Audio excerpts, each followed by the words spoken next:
Салам достор, мен атым Рия. Биз бүгүн сезимдерди орусча кантип айтабыз? Экинчи бөлүгүн үйрөнөбүз.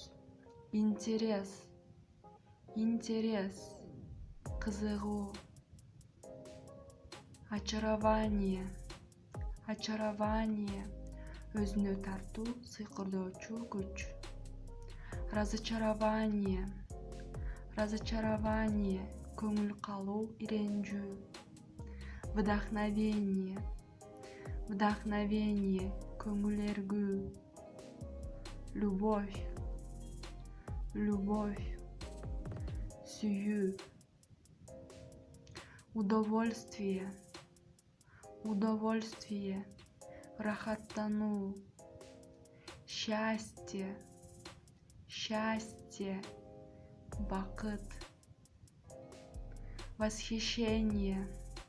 Восхищение, суктаныч.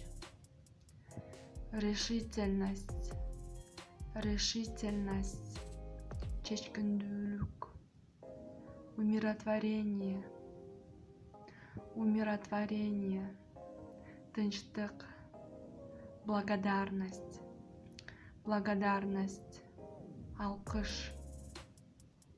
Симпатия, жагымдуулук. Азаматсыңар достор, биз бүгүн орус тилинде сезимдердин аталышы жөнүндө үйрөнүп алдык. Лайк басып, подписка таштагыла.